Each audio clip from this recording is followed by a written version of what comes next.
नमस्कार दोस्तों, एक बार फिर से आप लोगों का इस वीडियो में स्वागत है। मेरा नाम एलेक्स है और मैं यूके में रहता हूं और यूके लाइफस्टाइल और यूके में जो इंडियन स्टूडेंट्स पढ़ने आना चाहते हैं उनके लिए मैं एंटरटेनिंग और इंफॉर्मेटिव वीडियोस बनाता हूं।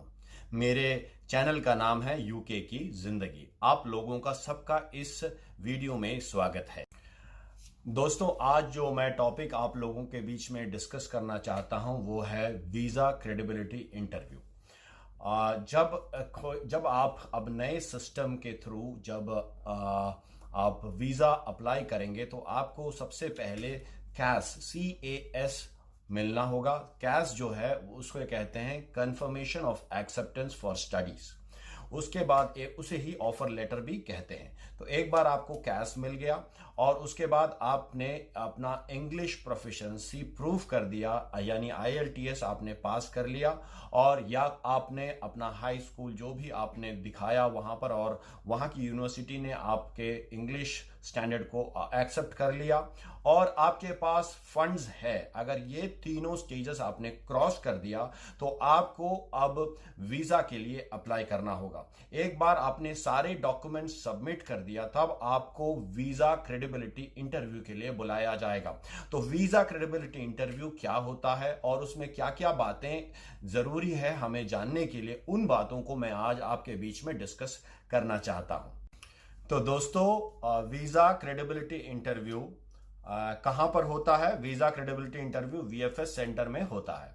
और वीजा क्रेडिबिलिटी इंटरव्यू कब होता है? ये सारे डॉक्यूमेंट्स आप जब वीजा के लिए सबमिट कर देते हैं उसके बाद ये इंटरव्यू के लिए आपको बुलाया जाता है, वीजा एप्लीकेंट को बुलाया जाता है। और यह कौन लेता है? यह वीजा ऑफिसर यूके से आपसे इंटरव्यू लेता है।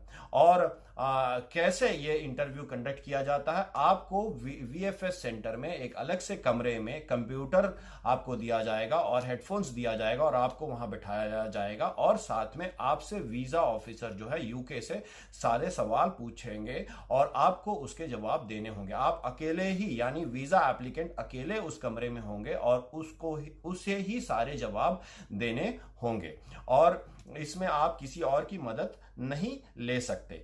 और उसके बाद यह इंटरव्यू कितने समय का होता है? नॉर्मली यह इंटरव्यू 6 से 10 मिनट का होता है। कभी कभी यह इंटरव्यू 10 से 15 मिनट तक भी खींच सकता है। वीजा क्रेडिबिलिटी इंटरव्यू में जो वीजा ऑफिसर है, यूके वीजा ऑफिसर आपसे क्या एक्सपेक्ट करता है, उसमें 5 बातें वो आपसे एक्सपेक्ट कर रहा है। पहले तो आपने जो फॉर्म भरा और आपने जो यहां पर आप आंसर्स दे रहे हैं, क्या उनमें कोई कॉन्ट्रडिक्शन तो नहीं है? सबसे पहले उसमें कॉन्ट्रडिक्शंस नहीं होने चाहिए।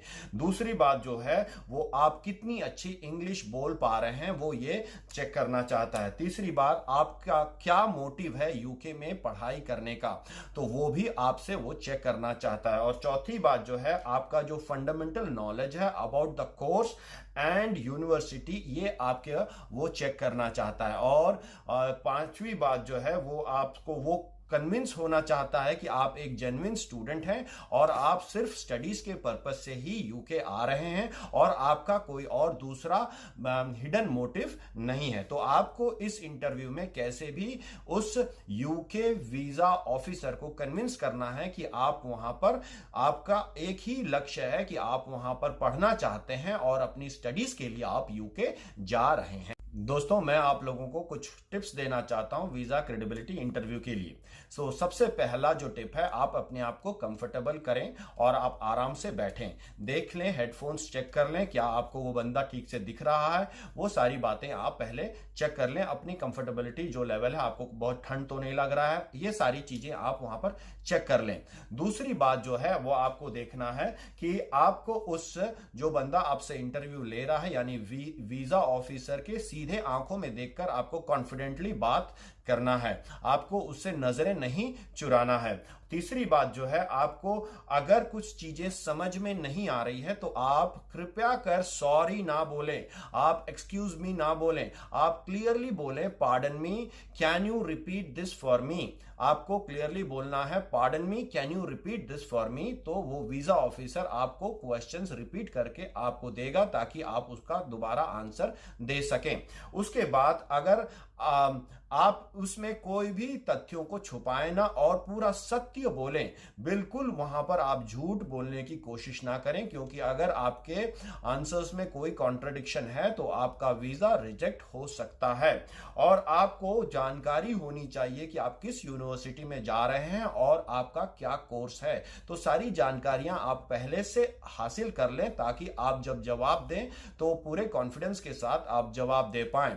और उसके बाद के 2 पॉइंट जो है, छठवां जो पॉइंट है ये सबसे इंपॉर्टेंट पॉइंट है। आप कभी उससे ये ना कहें कि आपका मोटिव यूके में स्टे बैक करने का है या रहने का है।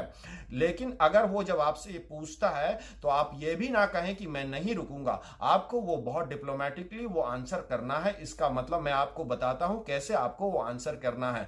आपसे जब वो कहता है कि will you be staying back in UK, तो आपसे कहना है if I am getting good opportunities I would like to stay back in UK, but I will also prefer to apply for jobs at various countries outside UK, Australia, in New Zealand and other countries. If I am getting a better offer in any other country, I would like to move. तो ये आपका motive clear हो गया कि अगर आपको अच्छी नौकरी मिलेगी तो ही आप यूके में रुकेंगे, नहीं तो आप क्लियरली आपने वीजा ऑफिसर से कह दिया कि मैं मूव कर जाऊंगा, तो मेरा इंटेंशन बिल्कुल रुकने का नहीं है। उसके बाद का जो सवाल है, कई बार वो लोग ये भी पूछते हैं कि क्या आप पार्ट टाइम जॉब करना चाहते हैं।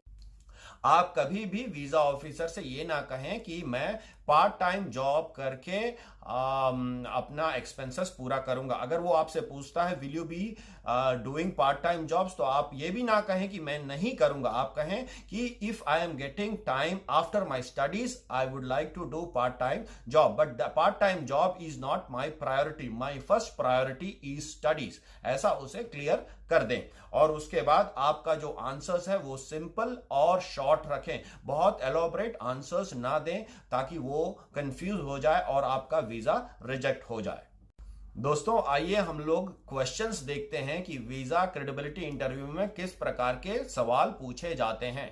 सबसे पहला जो सवाल है वो पूछा जाता है what is your name, your date of birth and your place of birth. तो आपको क्लियरली बताना है कि आपका क्या नाम है, आप कहां आपका जन्म हुआ है और आपका डेट ऑफ बर्थ क्या है। ये सारी डिटेल्स आपके पासपोर्ट के साथ क्लियरली मैच होनी चाहिए। दूसरा जो सवाल आपसे पूछा जाता है why do you want to study in UK, तो इसमें आपको एकदम स्पेसिफिकली जवाब देना है। इसमें आपको कहना है कि UK has very old universities and the track record of this universities are very good and a very good education system UK is having, and the courses that I want to specialize is also only available in UK, and also their master's degree is for 1 year, so I will be able to complete my master's in time and will be able to get a better job, better placement in my life for my future prospects। तो ऐसा आप जवाब दे सकते हैं।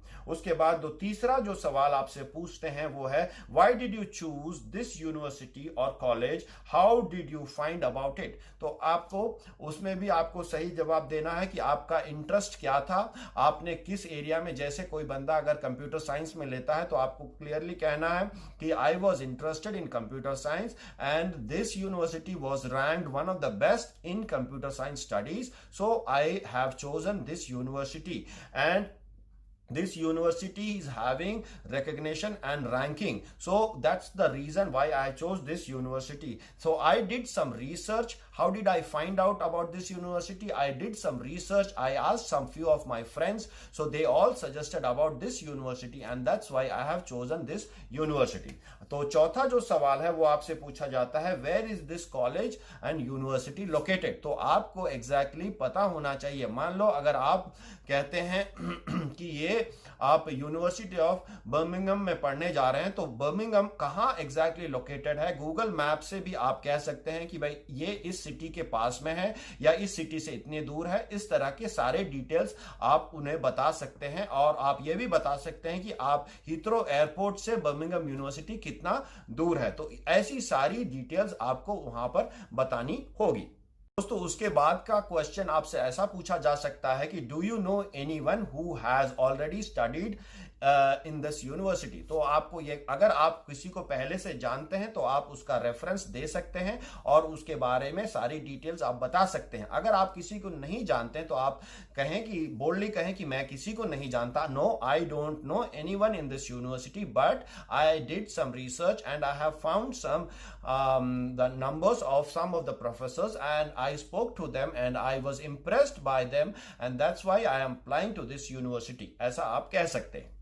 उसके बाद आपसे सवाल पूछा जा सकता है, why did you choose this course and how does it relate to your previous study. तो आपको क्लियरली बताना है कि अगर आपने पहले पढ़ाई किया है और आपने पहले से अगर मान लो ग्रेजुएशन कंप्यूटर साइंस में किया है तो आप फर्दर मास्टर्स अगर आप डेटा साइंस करने जाना चाहते हैं तो आप कह सकते हैं कि I have already completed my graduation in computer science and this will enhance my career prospects, so that's why I have chosen this particular course in this particular university. और भी सारे उसमें बातें आप बता सकते हैं, आप अपना करियर गोल वहां पर डिस्कस कर सकते हैं। आपका जो, अगर आपने प्रीवियस एक्सपीरियंस है, कोई और कंपनी में आपने इस फील्ड में काम किया है तो उसके बारे में आप बता सकते हैं। और आप ये भी बता सकते हैं कि ये मास्टर्स करने के बाद में आप आगे क्या करना चाहते हैं।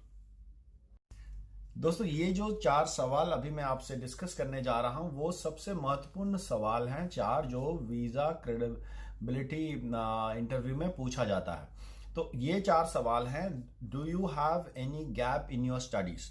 तो आपको, अगर आपका गैप है, आपने काम किया है या किसी कारण से आपने काम नहीं किया है, कुछ गैप है, तो आपको वो क्लियरली एक्सप्लेन करना है। तो आप ये कह सकते हैं कि yes, after completing my graduation I worked for this company for certain years and then I decided to pursue my higher studies.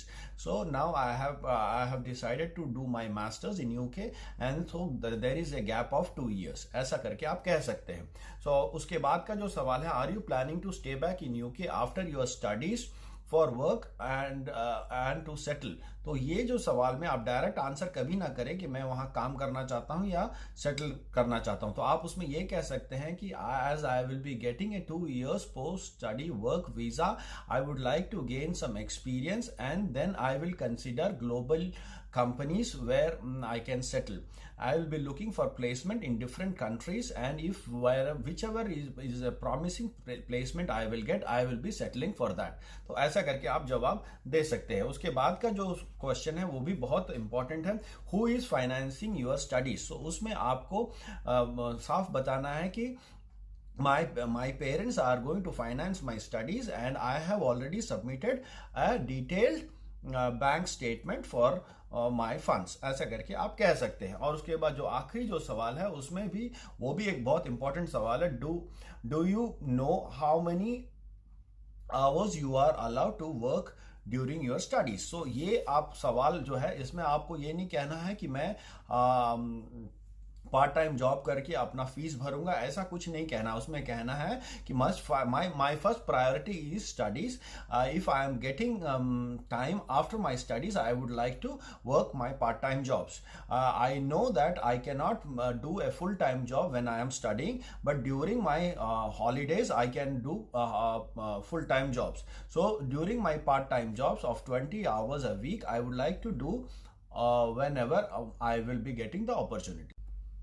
दोस्तों, वीजा क्रेडिबिलिटी इंटरव्यू काफ़ी आसान होता है, आपको घबराने की ज़रूरत नहीं है। मैं फिर से आप लोगों से कहना चाहता हूं कि मैं आप लोगों को इनकरेज करना चाहता हूं कि आप लोग सब यूके आ सकते हैं और अपना भविष्य उज्जवल बना सकते हैं। तो बहुत बहुत धन्यवाद मेरे इस वीडियो को देखने के लिए। अगर आपको यह वीडियो अच्छा लगा तो ज़रूर इसे सब्सक्राइब करें मेरे चैनल को, और बाकी लोगों तक भी इसे शेयर करें। बहुत बहुत धन्यवाद सबको, बाय बाय।